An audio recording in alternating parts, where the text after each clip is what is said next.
welcome to MF Study Pro. Today we're going to be looking at 10 types of math problems that you might see on the SAT that can be solved very quickly and very correctly 100% of the time using Desmos. Alright, let's get started. First question gives us a function g is defined by g of x equals x squared plus 9. So we can plug that into Desmos and zoom out here. And the question says, for which value of x is g of x equal to 25? So we can simply type g of x equals 25 and zoom out a little further. Our two connections here are -4 and +4. So we go back to this and we see correct answer is A. Alright, next problem is a system of equations. So same thing just like the last one. You want to type in the exact function into Desmos for x plus y.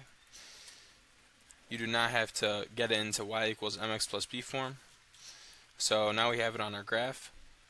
The question is asking for a solution to the given system of equations. So a solution when the two lines touch, and I can see that they touch here. And I click on the line and it gives me the point. So it says the solution to the given systems of equations is x comma y, 15 comma -45. What is the value of x? So that was 15. So correct answer is C. Okay, so next problem is a quadratic. Z squared plus 10z minus 24 equals 0, and it's asking for one of the solutions to the given equation. So I'm just going to come over here, I'm going to type in this parabola. When graphing, Desmos really likes to work with x and y's when it's graphing stuff, so I'm just going to plug this in with x's instead of z's. It will be the exact same thing, but Desmos will handle it a lot better. Alright, so I plugged it in here. So there are two solutions to the given equation. So -12 comma 0 and 2 comma 0, it's looking for the x values, so -12 and 2 are the correct solutions to this given equation.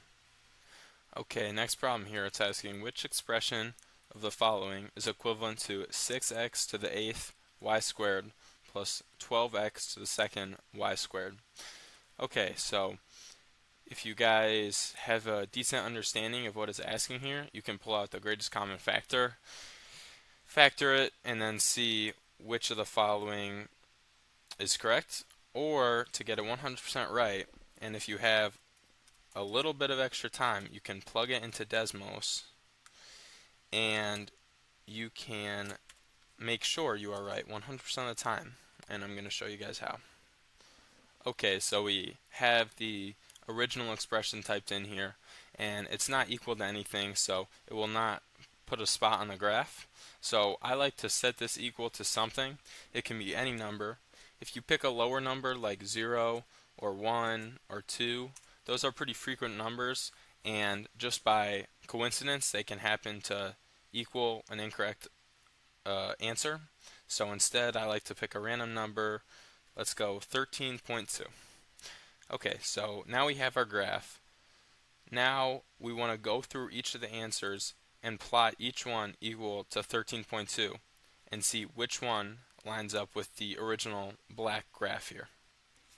Okay, so all the answers here start with 6x squared y squared. So I have it here, and I'm just going to go through answer by answer and see if any of these line up with what it's asking me. So we'll set it equal to 13.2. So this is A, and this is nowhere near the same graph, so A is incorrect. So now, the only thing that's changing in the next one is what's in this parentheses here, so let's just easily plug that in. We also see B is not correct. Now let's try C. Squared plus 2. Okay, now when I typed in C, I can see that it follows the graph exactly. If I hide it and show it, you can see it's lining up exactly on the graph. If we scroll far, it never falls off the graph. And so now we know that C is the correct answer, because these two expressions are equivalent, so when they both equal the same thing, they're going to have the same exact graph. Okay, next question. In the xy plane, the graph of the equation y equals negative x squared plus 9x minus 100 intersects the line y equals c at exactly 1 point. What is the value of c? So I see a quadratic, negative x squared plus 9x minus 100. And we have to add the y equals. Okay, so I see this quadratic here, and I see that it intersects with line y equals a number, so a straight line at exactly 1 point. So on this parabola, there can only be one area where a line only strikes through 1 point, and that is at its vertex. So I see its vertex is at negative 79.75. So let's double check this and enter y equals negative 79.75. Okay, so now y equals c, y equals negative 79.75, and I see that this crosses a parabola exactly one time, hits it at one spot at the very vertex of it. So I knew that it was at negative 79.75 by looking at the vertex and looking at the y value that this would be. So this is what c would equal. So we go back here, and the answer is not given in this form, so let's just double check these answers and make sure we find the one that equals negative 79.75. So c looks right to me. Let's check it. Negative 319 over 4, negative 79.75. So c would be your correct answer here. Alright, next question. A system of equations is x comma y. What is the value of y? Alright, so another system. So you can plug it in exactly how it is. Negative 3x plus y equals negative 6. Alright, and now where do these two intersect on the graph? I see one spot, I just give it a little click. It shows it to me, 4 comma 6. The equation, the solution to the given system of equations is x comma y. 4 comma 6, what is the value of y? That's 6. So B would be your correct answer here. Alright, next question here. The function f is defined by f of x equals 1/10 x minus 2. What is the y-intercept of the graph of y equals f of x in the xy plane? So let's plug in this function. F of x equals 1/10 x minus 2. And this is pretty easily lined out for us. We just give the line a click, it shows our major points. 0 comma negative 2. So 0 comma negative 2, super easy. B would be the correct answer. Okay, next question. Which expression is equivalent to 7x cubed plus 7x minus 6x cubed minus 3x? Okay, so you can definitely do this algebraically, but you can also do this in Desmos and make sure you have the correct answer every single time. So let's plug it into Desmos. Cubed minus 3x. Alright, we have our line here.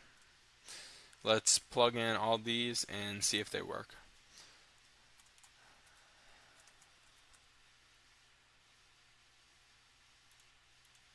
Okay, so I've plugged in A here, and it has completely covered the graph. So that's how I know that the expression is equivalent. I zoom out and move farther up. It's never falling off this line. These two expressions are equivalent. They have the same exact graph. So the correct answer would be A.